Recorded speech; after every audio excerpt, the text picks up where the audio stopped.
आम आदमी पार्टी की राज्यसभा सांसद स्वाति मालीवाल जी हमारे साथ हैं, जो पूर्व अध्यक्षा हैं दिल्ली महिला आयोग की। आज एक अलग तस्वीर देखने को मिली क्योंकि एक ऑर्डर जारी किया गया दिल्ली के उपराज्यपाल द्वारा, जिसमें 223 जो कॉन्ट्रेक्चुअल जो कर्मचारी थे उनको हटा दिया गया है। लेकिन तस्वीर आप देखिए कि आज उन महिलाओं के साथ दोबारा सामने आई हैं। पूर्व में आप अध्यक्षा रही हैं, आपने तमाम दिल्ली में काम किए हैं, यहाँ तक कि देश में अलग अलग जहाँ जहाँ महिलाओं से जुड़ी घटनाएं होती थी उनसे जुड़े मामलों में आप लगातार एक्टिव रहती थी। लेकिन ये जो ऑर्डर आया है जहाँ ये कहा गया कि प्रोसेस को फॉलो नहीं किया गया और अब उनको निकाल दो। जी, ये बिल्कुल पूरी तरीके से एक तुगलकी फरमान है। मुझे ये बताइए कि प्रोसेस को फॉलो नहीं करा गया, ये कहते हैं कि ऐसा हमने 2017 में ही पता था, तो अभी तक क्यों नहीं एक्शन लिया? नंबर 1, इतने साल क्योंकि मैं बैठी हुई थी यहाँ पे, तो आपकी हिम्मत नहीं हुई कभी महिला आयोग की तरफ आप नज़र करके देख लें? क्योंकि आपको डर लगता है कि अगर आप मैं बैठे हुए अगर आपने कोई एक्शन लिया होता तो अलग बात होती। तो तीसरी बात, मुझे ये बताओ, 90 स्टाफ की बात हो रही है। महिला आयोग में इस वक्त 90 स्टाफ है, उसमें सिर्फ 8 स्टाफ रेगुलर है, मतलब एलजी द्वारा भिजवाया हुआ सिर्फ 8 स्टाफ है। बाकी 82 स्टाफ 3-3 महीने के लिए अपॉइंटमेंट हुए हैं। अगर ये स्टाफ को हटा दें, जो कि एलजी का ऑर्डर है, और इम्प्लीमेंट कर दें, तो 8 स्टाफ रह जाएगा महिला आयोग में। तो मुझे एक बात बताओ, ये 8 स्टाफ कैसे दिल्ली महिला आयोग चलाएगा? दिल्ली महिला आयोग में 8 साल में 1,70,000 केसेस की सुनवाई हुई है। 40 लाख कॉल्स हमने 181 विमेन हेल्पलाइन पे अटेंड करी। रेप क्राइसिस सेल ने 2 लाख सेक्सुअल असॉल्ट सर्वाइवर्स की कोर्ट हियरिंग्स में मदद करी है। 60,000 काउंसलिंग सेशंस हुए हैं सेक्सुअल असॉल्ट सर्वाइवर्स के साथ।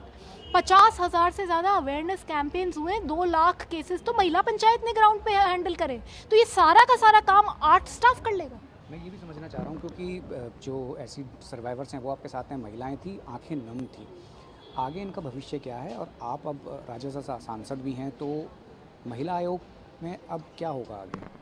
जी, आगे की रणनीति अभी तय कर रहे हैं। बस इतना बता सकती हूँ कि मुझे पता है कि ये सब क्यों करा जा रहा है। ये सब मुझे डराने और धमकाने के लिए करा जा रहा है, क्योंकि मैं आवाज़ उठाती हूँ।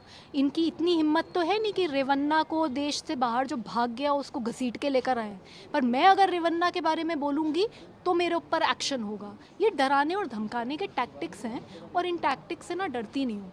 ईडी घुसाओ, सीबीआई घुसाओ, मैं कहती हूँ दिल्ली पुलिस लेकर आओ, मैं कहती हूँ 4 दिन बाद क्यों डालोगे जेल? आज ही डाल दो भाई, आज अभी घसीट के लेके जाओ। तिहाड़ जाने के लिए बिल्कुल तैयार बैठी हूँ मैं, मेरे को कोई परेशानी नहीं है। इस देश में अगर आप काम करोगे तो आपको जेल भी जाना पड़ेगा और आपको बदनामी भी फेस करनी पड़ेगी। I am ready for it, I will face it.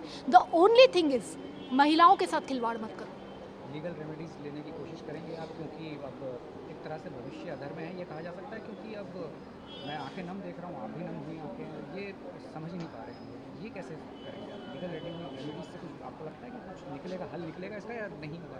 Ji, legal remedies तो दिल्ली महिला आयोग इस वक्त एक्सप्लोर कर रहा है, और वो ज़रूर करेंगे।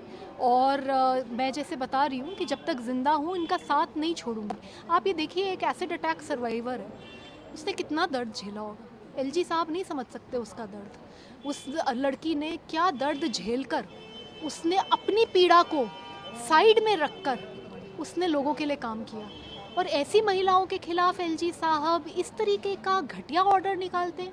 इलीगल है, 9 साल से काम कर रही हैं, बाहर फेंक दो।